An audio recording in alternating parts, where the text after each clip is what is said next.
SwayamPrabha. Digital India. Educated India.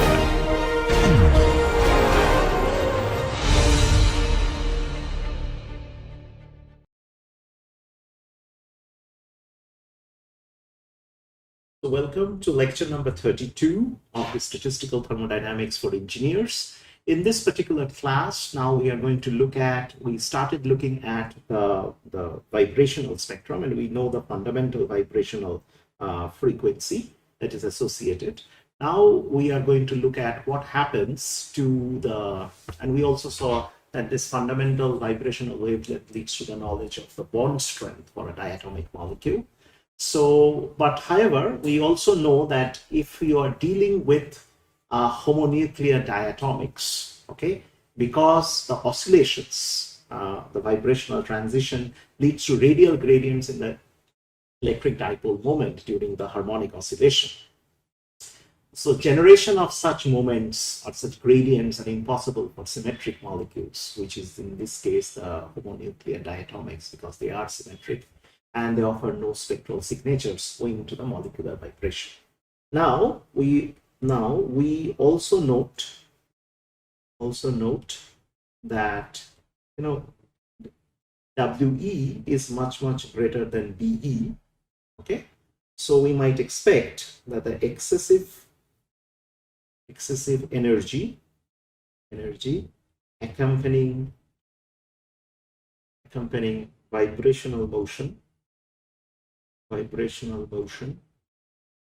okay, would automatically lead to rotational excitation.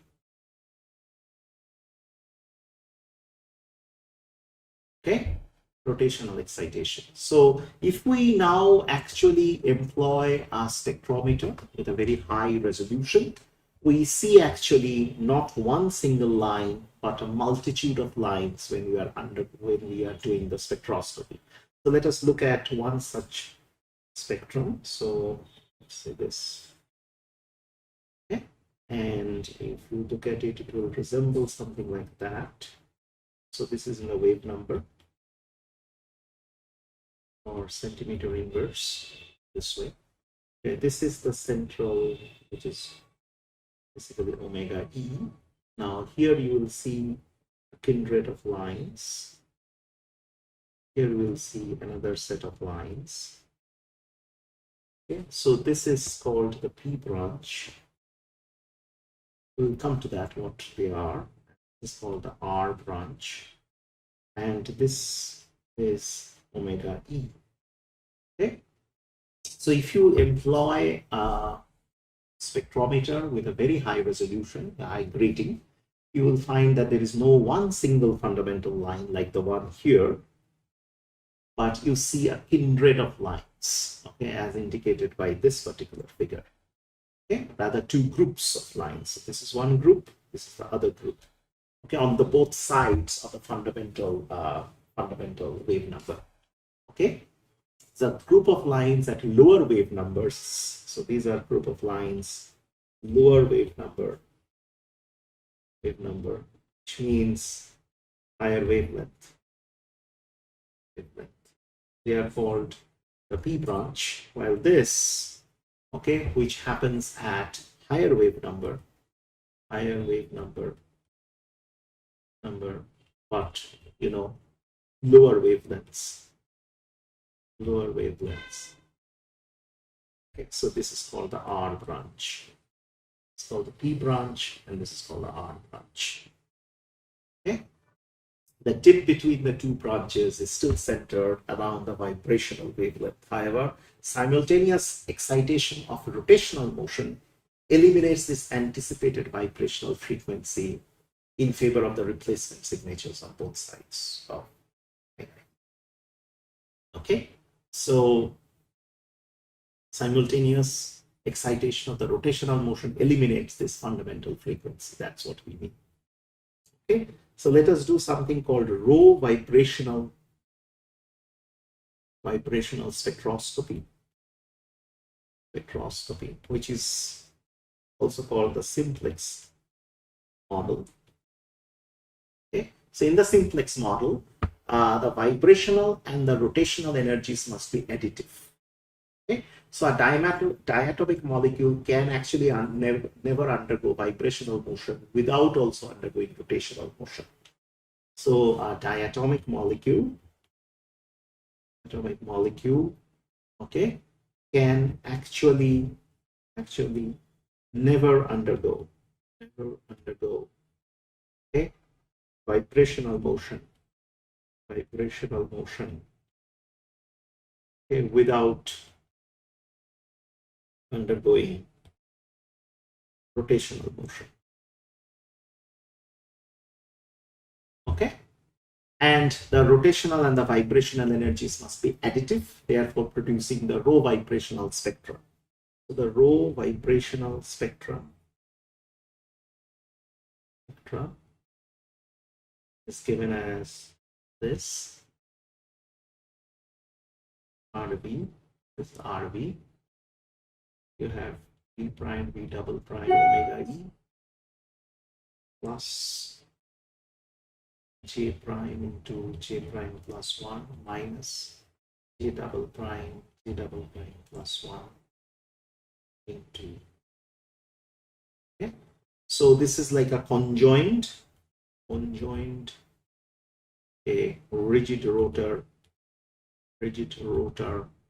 slash harmonic oscillator model.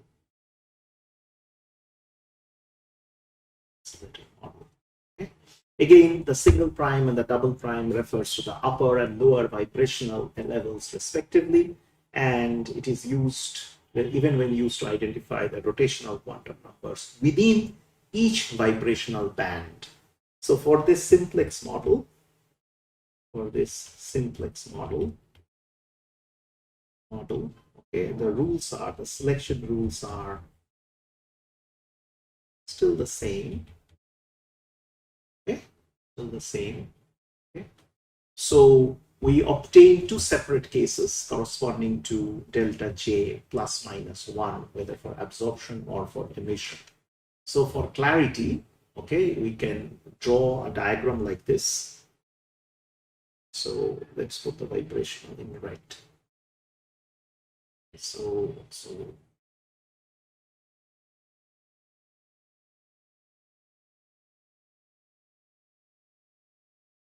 J double prime equal to 0, J double prime equal to 2, J double prime equal to 3.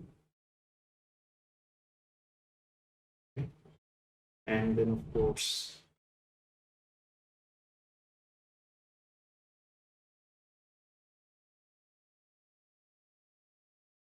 okay, so this is J prime equal to 3, J prime equal to 2, J prime equal to 0.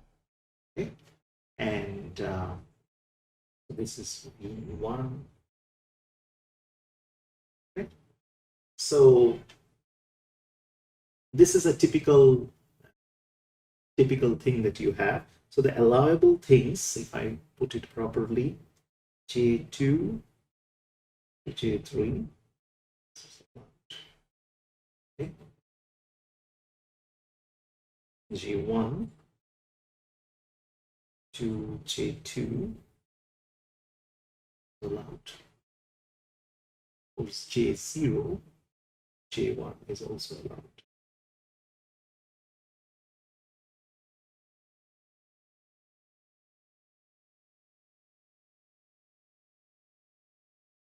Okay, so and then if we put a demarcation, so this is actually the B branch. We'll see in a nutshell. So J double prime equal to 0, 2, 1. This is one possibility. Then other possibility, of course,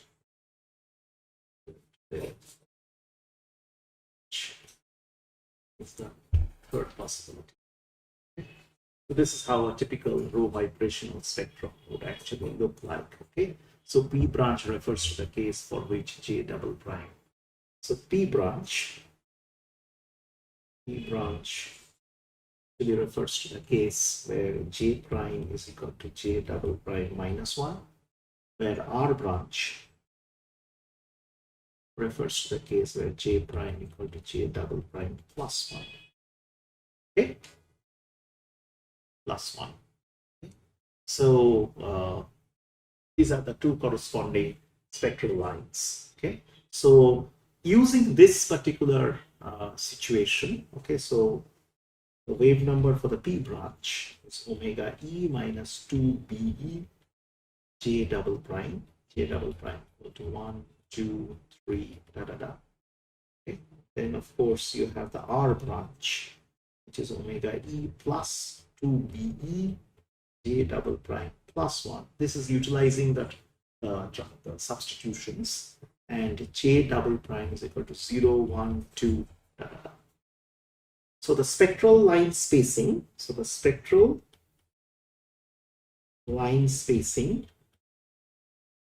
spacing for both branches is delta P equal to delta R to E. Okay, so we can see that therefore the P branch produces a series of equidistant, Ro-vibrational bands, Ro-vibrational lines for, frequency less than omega E, where R branch okay, produces a series of equidistant Ro-vibrational lines for greater than. Okay, this is what we suggested in the figure. If you look at this particular figure, this is what was suggested there, right? Okay, so we also note that again the fundamental pure vibrational frequency was missing because of the addition and subtraction of the rotational energy with respect to omega E. We have subtraction or addition of rotational energy. So you can see that the spectrum, so there is a subtractive and then there is an additive for the two lines. Okay, so we can see right here, therefore, that the R branch and the P branch, that produces lines which are on the two sides of the fundamental frequency.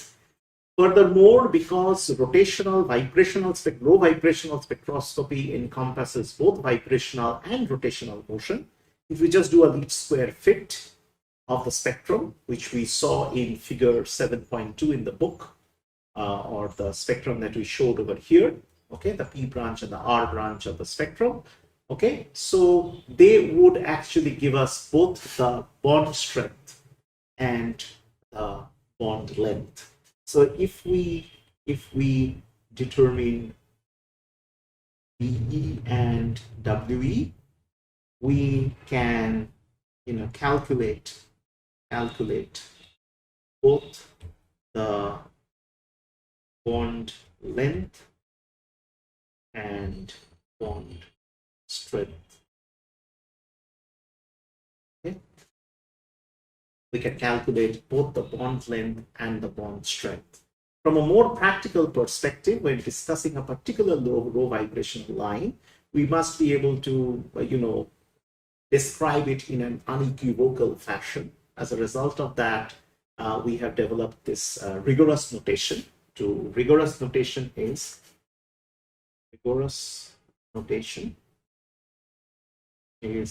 B prime J double prime B equal to P. Okay. B is equal to P for a line in P branch, where B is equal to R in R branch. Okay. So if we say it is P2 5, let's say, for example, it designates, what does it do? It designates a transition, okay, from E prime equal to 2, J prime equal to 4, to B double prime equal to 1, J double prime equal to 5, or vice versa.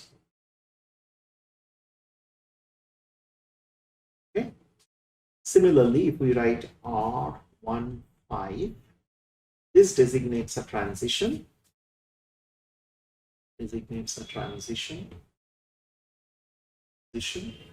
okay, from equal to 1, J prime equal to 6, to V double prime equal to 0, J double prime equal to 5, or vice versa.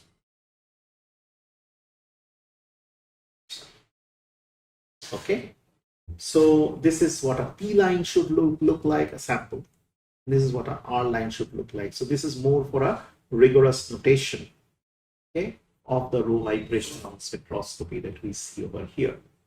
Okay, so let's look at a simple spectrum like this. Okay, so also there in the book, something like this. It's like crudely drawn.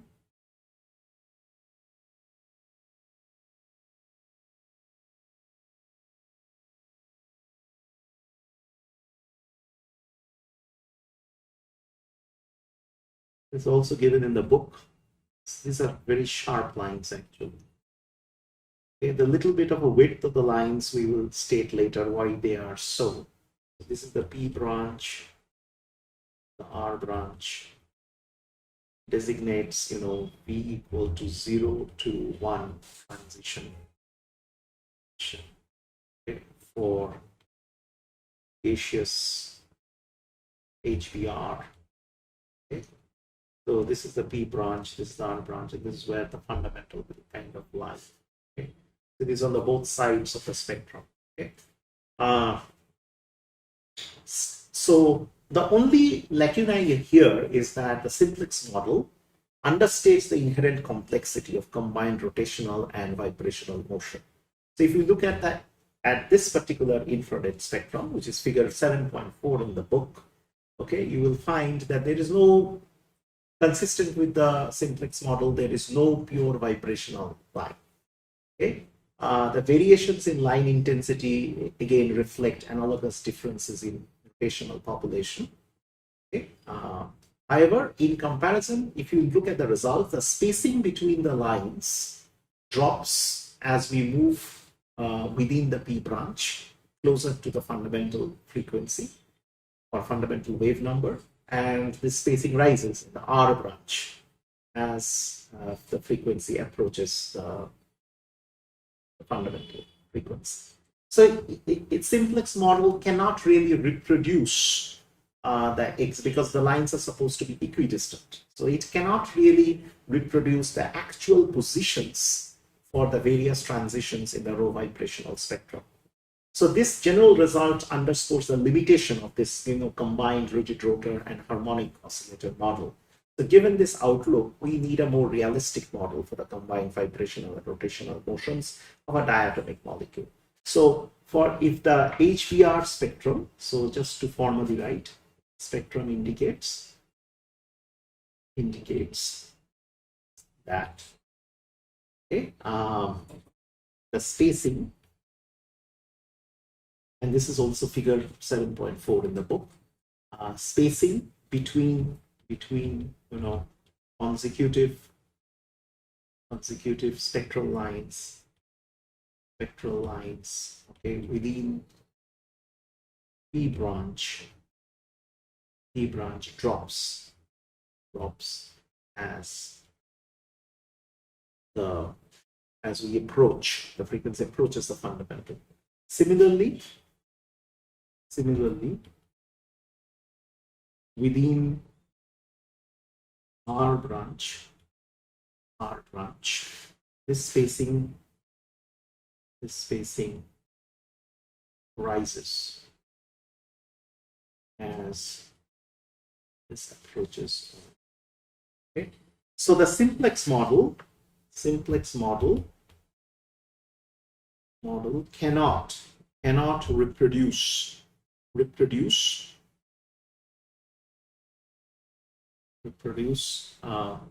the spectrum, the actual positions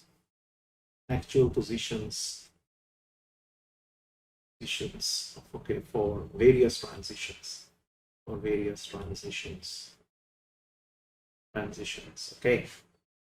in the Ro-vibrational spectrum, HBR. Okay, so this results therefore states that the combined rigid rotor and harmonic oscillator model is not a good example. Okay, given this outlook, we need a more realistic model. Essentially, that's what it is, right? So that is what is needed over here. Okay, so we need what we call a complex model, okay, for combined rotation and vibration. Need a more complex model. But before doing that, you can see the example in the book that where it says that the Raman spectrum of a diatomic molecule can be investigated by excitation with a laser beam. So the spectrum results from Ro-vibrational modulation of the scattered laser intensity to produce the side bands, which is basically called around the laser frequency. Okay, and the Stokes component. Okay, we will see what Stokes component is, but you can look at this example and you can apply the selection rules and you can work out. So this will give us a good idea. So we are not covering this in this particular lecture, but you can take a look at it. Okay, which is example number 7.1 in the book, chapter 7, basically. So, but let us just do a little bit of a discussion on the complex model. The simplex model assumes complete separation of vibrational and rotational energy modes. Complete separation. So the vibration is modeled as a harmonic oscillator, rotation is modeled as a rigid rotor. But we recognize, of course, through the HBR spectrum that the line spacing which was supposed to be equidistant are not. So their distance actually changes closer to the fundamental wave number. So this model is therefore too simplistic.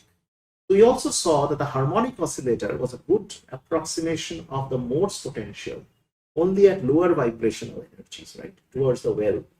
So as we go on to higher vibrational energies, because this well is for a particular electronic level, so within that well, as we go higher and higher, so if you look at it, so it is only valid for this lower part, these part, but the higher parts, okay, it is not a good approximation. This is the Morse potential, if you recall. Okay, and this is where the harmonic oscillator did a good job, supposedly good job. So this was the harmonic oscillator. So the harmonic oscillator in itself did a good job only in the lower part of the spectrum. It did a very poor job at the upper part, right, with the higher vibrational energies. Okay, so secondly, by imagining the diatomic molecule as two masses linked with a spring, we also realize that rotation will also lead to the stretching of this spring. So you will stretch the spring also. So this therefore makes a rigid rotor model virtually impossible. Thirdly, carrying this further, that enhanced vibration will also expand the mean bond length, okay, thus affecting the moment of inertia that is required for rotation. So in other words, there is a coupling between the vibration and the rotational energy levels. So what are the three things? Let us write it down quickly. One is basically the harmonic oscillator. Okay, only works for lower vibrational energies, vibrational energy levels. Okay. Second is Rotation leads to stretching, stretching. So rigid rotor assumption is not good. Okay, and the third point, which is one of the biggest point, is that enhanced vibration, okay, expands the bond length, which further affects the moment of inertia.